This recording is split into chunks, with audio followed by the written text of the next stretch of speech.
इंद्र का मान वर्धन करने के लिए प्रभु ने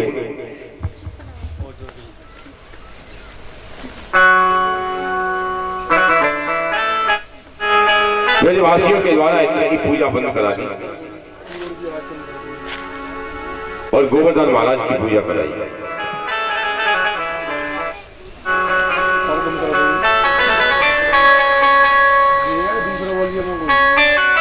मैंने कल भी बताया था कि गोवर्धन की पूजा का मतलब भगवान का सिर्फ इतना उद्देश्य है कि संसार में प्रकृति का संरक्षण होना चाहिए।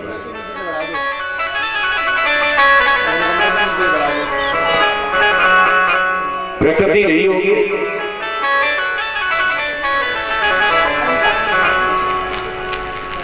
तो जीव जगत का नाश हो जाएगा।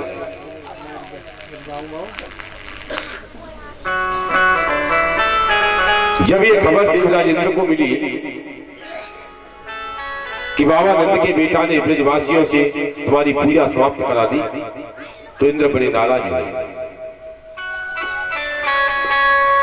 सामंतक नामक मेघों को अपने पास बुलाया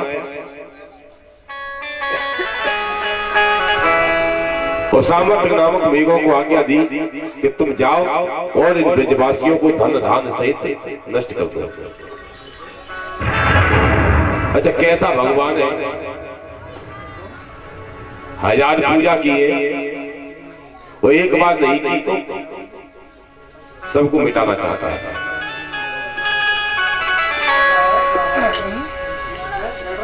ब्रजवासी अभी पूजा करके गोवर्धन पर्वत से हट नहीं पाए, तब तक ब्रज के चारों तरफ काली काली घटाएं गिरने लगी।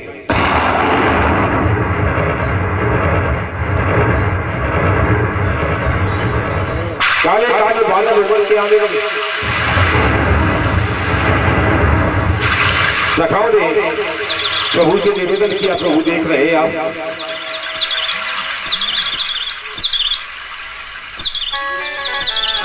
आपके कहने से हमने इंद्र की पूजा बंद कर दी और इंद्र हमें मिटाना चाहता है।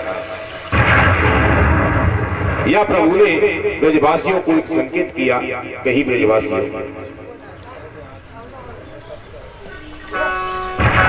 पूजा में सबसे बड़ा महत्व किसका है? श्रद्धा और विश्वास का। ये तुमने सच्चे मन से गोवर्धन महाराज की पूजा की है, गोवर्धन महाराज में श्रद्धा है, उनमें विश्वास है कि यही गोवर्धन महाराज हमारी इंद्र से रक्षा करेंगे।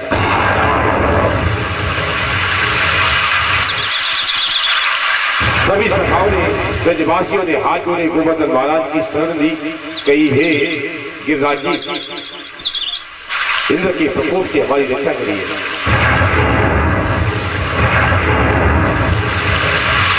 कथा के प्रेमी सज्जनों, सभी ब्रजवासी प्रार्थना करने में लगे हैं और उधर प्रभु ने एक बार आकाश की तरफ देखा, एक बार गोवर्धन पर्वत की तरफ देखा और इंद्र का अभिमान दूर करने के लिए प्रभु ने गोवर्धन पर्वत को जड़ से उखाड़ लिया। पर्वत उखाड़ा, अपनी तर्जनी उंगली पर धारे किया, खड़े हो गए, ब्रजवासियों से कहा भैया देखो, अपने धन धान सहित तुम गोवर्धन पर्वत के नीचे आ जाओ। ब्रजवासी धन धान सहित आ गए पर्वत के नीचे। भयानक वर्षा आरंभ हो गई। कथा के प्रेमी सज्जनों, कथा आती है कि वर्षा एक दिन नहीं, 2 दिन नहीं, 7 दिन लगातार हुई, लेकिन ब्रज के ऊपर पानी की एक भी बूंद नहीं आई।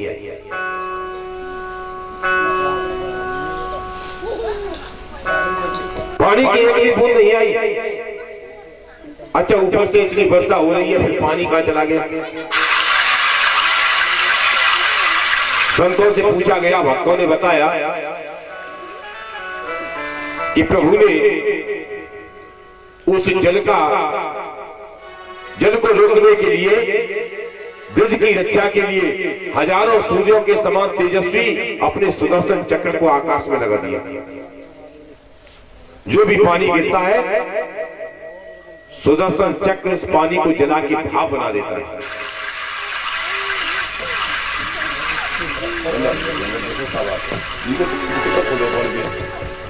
क्या बोल बोलो ये बोल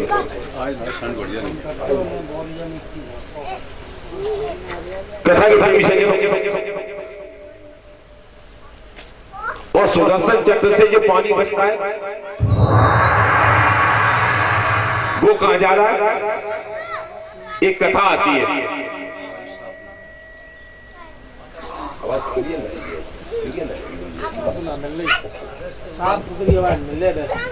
आवाज कम आए।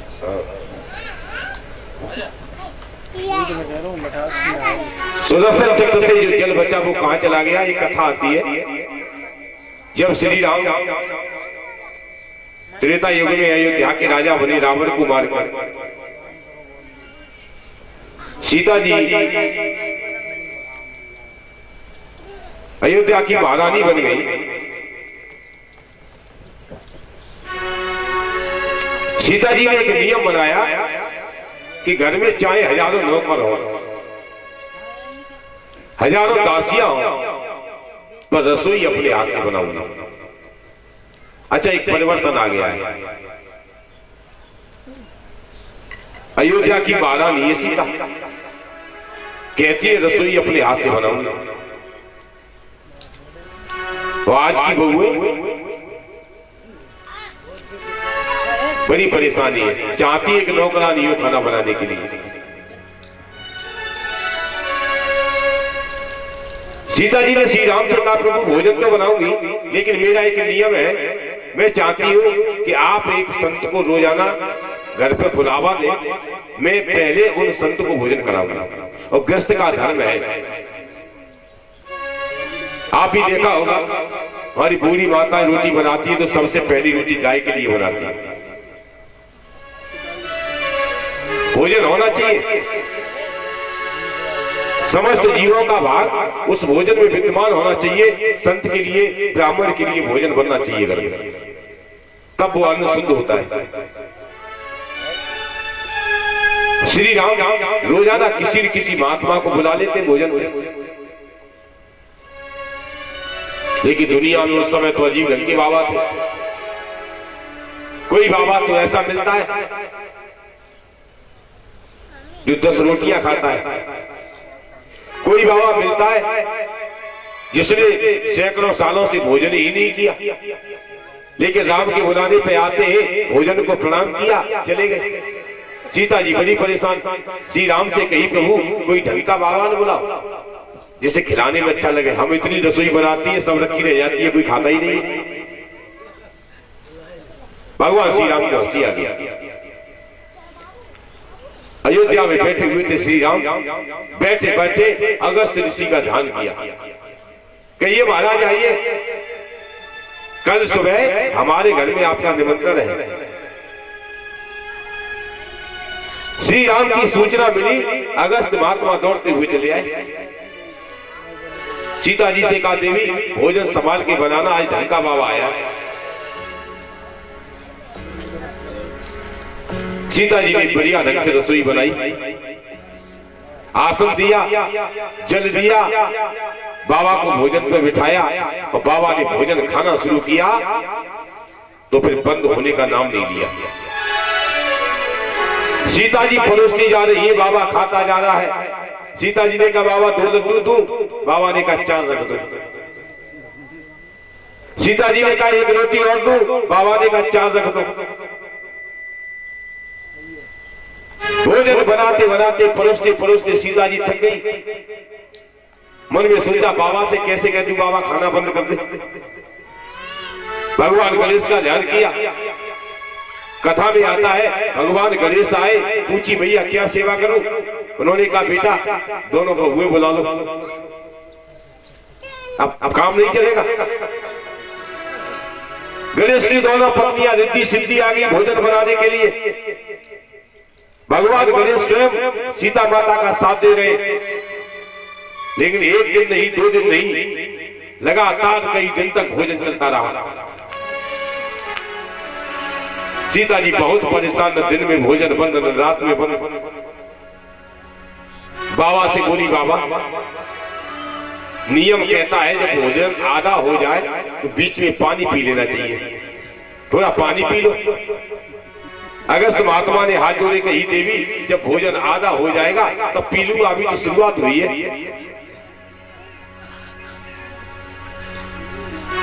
सीता जी भागी,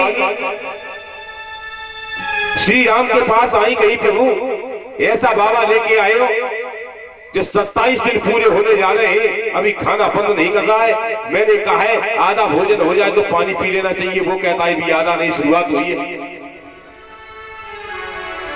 सीता जी परेशान, श्री राम उठ के आए, अगस्त ऋषि के हाथ जोड़े, एक तुलसी दल लिया, पत्तल पे रखा, कही प्रभु पूर्णमिदं पूर्णमदः पूर्णात् पूर्णमुदच्यते पूर्णस्य पूर्णमादाय पूर्णमेवावशिष्यते। जैसे ही तुलसी दल श्री राम ने रखा सामने पत्तल पे, महात्मा अगस्त ने मुंह में डाला और डकार ले ली,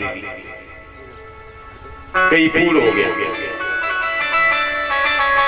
सीता जी से कहा, देवी पानी पिलाओ। अब भोजन से तो पूर्ण हो गए, पानी पीना शुरू किया तो घरों पानी पी गए, पानी पीना बंद नहीं कर रहे। कौन है अगस्त ऋषि जो पूरा समुद्र पी गए, 2-4 घड़े क्या करेंगे? कथा के प्रेमी सज्जनों, सीता को फिर परेशान देखा, श्री राम ने हाथ जोड़े, कही महाराज शांत हो जाइए, सीता जी आपकी प्यास नहीं बुझा सकती। द्वापर युग में जब ब्रज की रक्षा करूंगा, मैं गोवर्धन पर्वत उठाऊंगा, ये इंद्र वर्षा करेगा, उस समय मैं आपकी प्यास बुझाऊंगा। आज प्रभु ने बुला लिया है, महाराज आइए, आप त्रेता के प्यासे हैं, अपनी प्यास बुझाइए। अगस्त महात्मा पर्वत के ऊपर बैठ गए, जो भी पानी गिरता है अपनी श्वास की गति से एक धार बनाते हुए पी जाते हैं। 7 दिनों तक वर्षा होती रही, लेकिन ब्रज का कुछ भी अहित नहीं हुआ। तो इंद्र समझ गया श्री कृष्ण ही परमात्मा है।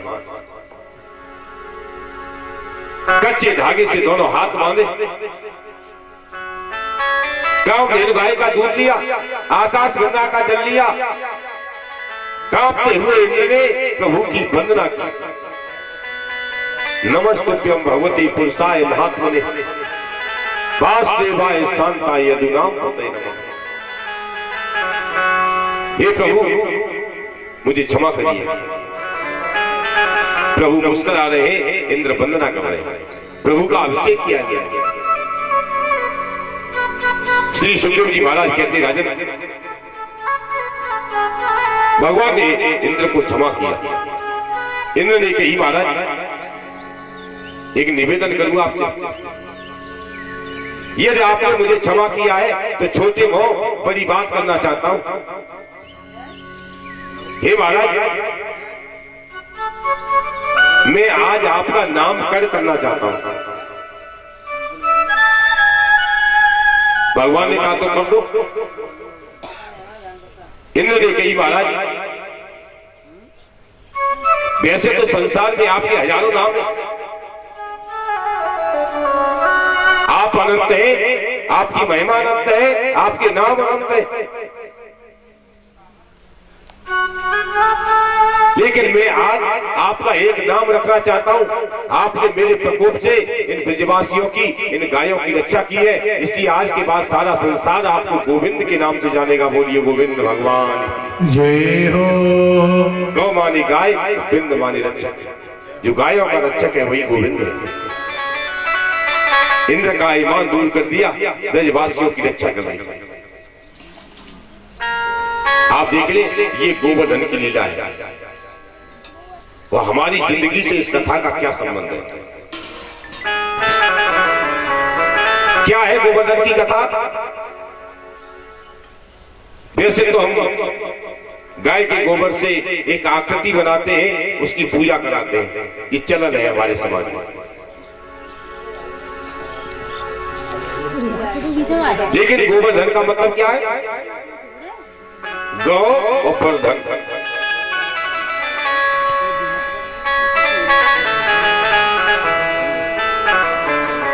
गौ माने, गौ शब्द के बहुत सी अर्थ है। गौ माने गाय भी है, गौ माने इंद्री भी है, और गौ माने भक्ति भी है।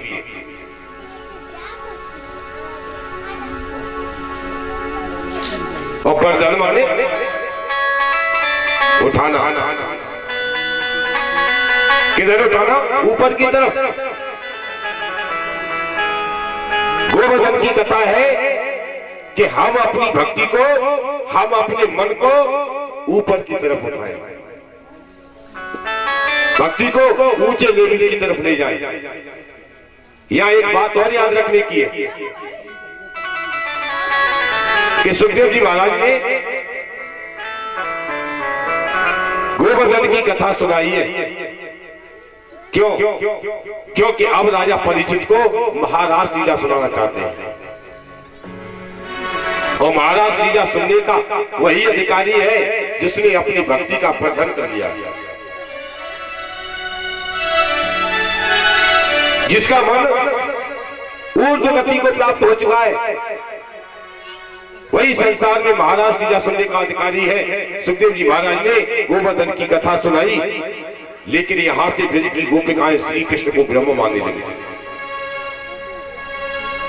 समझ गई कि 7 कोस की परिक्रमा वाले पर्वत को 7 वर्ष का बालक नहीं उठा सकता। ये तो काम केवल ईश्वर का हो सकता है। और ब्रज की गोपिकाएं तरह तरह के श्रृंगार करके प्रभु को ले जाना चाहती हैं। कैसे कैसे श्रृंगार करती है, एक कवि ने लिखा है कि रंग लाल रूप लाल और आधर अधिक लाल, और गगन के डोरे लाल, कोरे लाल पल के, और चीर लाल चोली लाल, लाल डोरे गुहे बाल, और बेसरी की बेदी लाल ही माज झलके। ब्रज की गोपियां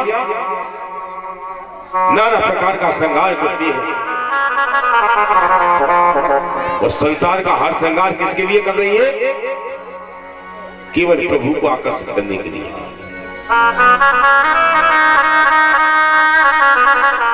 कथा की प्रेमी सज्जनों,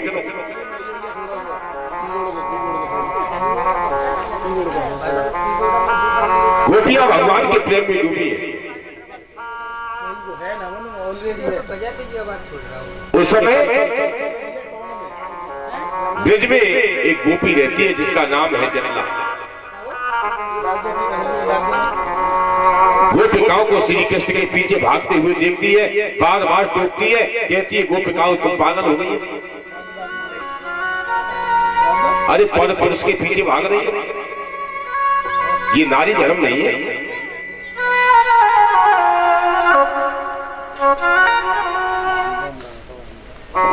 ब्रज की गोपिकाओं का विरोध कर रही है जटला। कहती है अपने अपने पतियों की सेवा करो, यही तुम्हारा धर्म है, पर पुरुष के पीछे मत भागो। यहां देखिए आप उसकी मूर्खता भरी बात।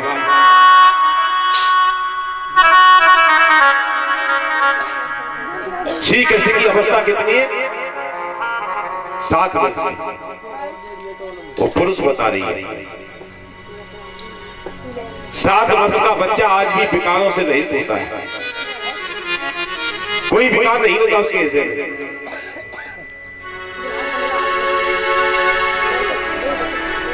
बार बार कहती है अपने पतियों की सेवा करो जैसे मैं करती हूँ। देख रही हो सारे ब्रज में मेरी बराबरी करने वाली कोई पतिव्रता नहीं है। भगवान ने सुना तो बुरा लगा। बुरा क्या लगता है प्रभु को? कोई भगवान को बुरा भला कहे नहीं।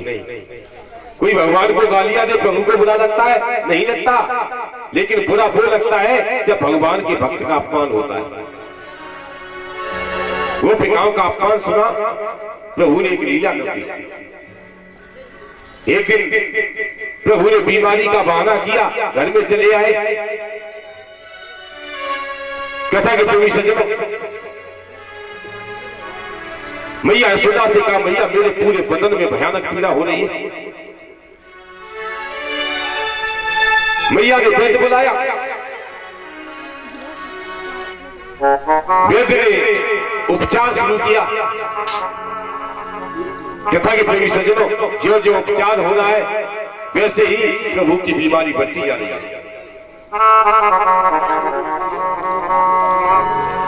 प्रभु बेहोश हो गए।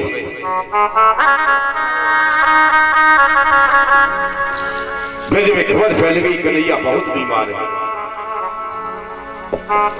सखा पागलों की तरह दौड़ के आई। ब्रज की गोपिकाएं सिर पीटती हुई आई। बेहोश पड़े हुए लाला को जिस समय देखा, राधा आदि गोपियां चीत्कार करने लगी। वैद्य ने मना कर दिया, भैया तेरे लाला की बीमारी मेरी समझ में नहीं आती, मैं दवा क्या करूं। हाहाकार मचा हुआ है पूरे ब्रज में।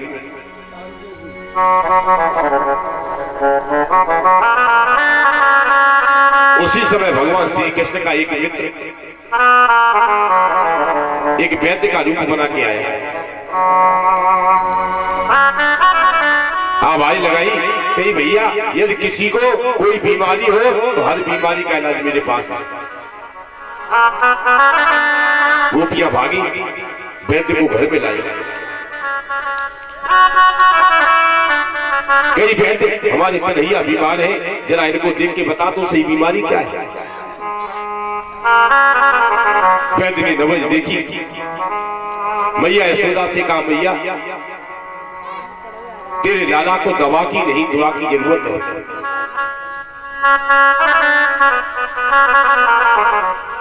एक काम कर,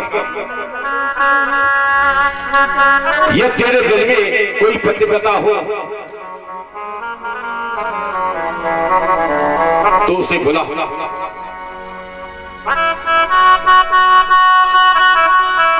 और उस पतिव्रता से बोल,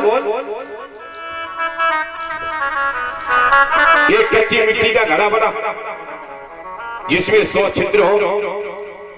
यदि वो पतिव्रता स्त्री यमुना के ऊपर कच्चे धागे का पुल बनाकर 100 छिद्र वाले घड़े को यमुना के जल से भर के ला दे तो मैं तेरे लाला को ठीक कर दूंगा। बड़ी विचित्र शर्त रखी है। अब पतिव्रता कौन है ब्रज में? अकेली जटला, जो ये कहती है, गोपिकाओं से कहती है, पर पुरुष के पीछे मत भागो, अपने पतियों की सेवा करो जैसे मैं करती हूँ। बड़ा घमंड है अपनी पतिव्रता होने का। मैया यशोदा ने जटला को बुलाया। गोपियां बुलाने गई। कई बहना हमारे कन्हैया बीमार है, तू चल।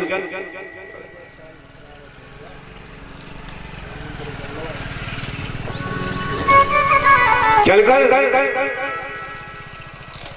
हमारे कन्हैया के प्राण बचा ले।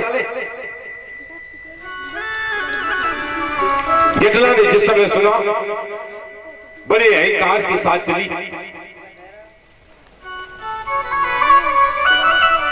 कथा के प्रेमी सज्जनों,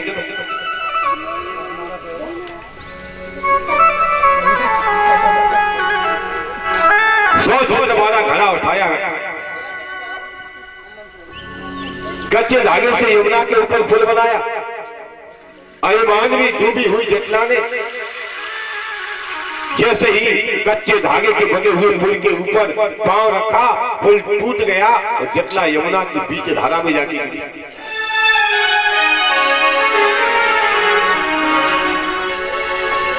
ब्रजवासियों को हंसी आई,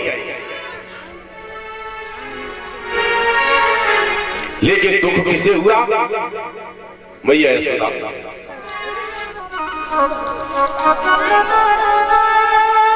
और दुख किसे हुआ? ब्रज की गोपिकाओं को। एक ही उम्मीद तो थी कि ये जटला हमारे कन्हैया की रक्षा करेगी।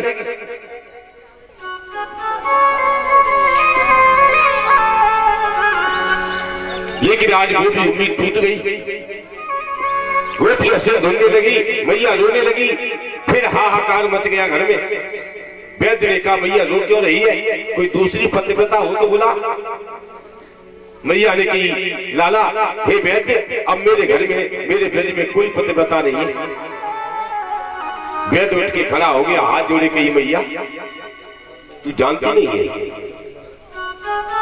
अरे तेरे ब्रज में एक ऐसी पतिव्रता है जैसी तीनों लोकों में नहीं है। मैया ने पूछा बता तो सही लाला कौन है वो। वैद्य कहने लगा मैया उसका नाम है राधा। राधा क्या है? श्री कृष्ण की आराधनी शक्ति है राधा।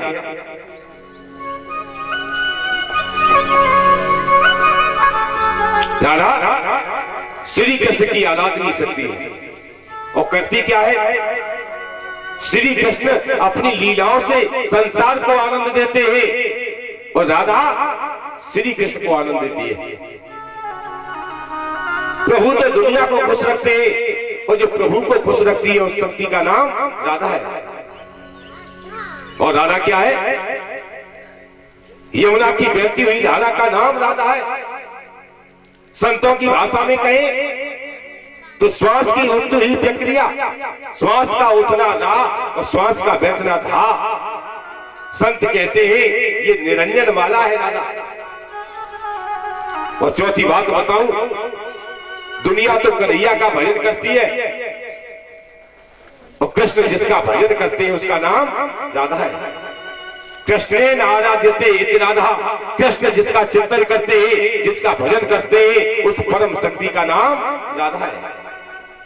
और हे मैया वो राधा कृष्ण दो नहीं एक है। वो संसार की नजर में तो हो सकते हैं और राधा जैसी पतिव्रता इस समय तीनों लोकों में नहीं है। राधा को भेज। राधा ने अपना नाम सुना कि आज कृष्ण के प्राणों की रक्षा के लिए मेरी आवश्यकता है। आंखों से आंसू बह गए।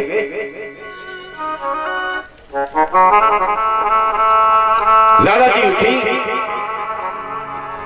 दोनों हाथ जोड़े, आंखों में आंसू है, श्री कृष्ण के चरणों में प्रणाम किया। 100 छिद्र वाला घड़ा उठाया,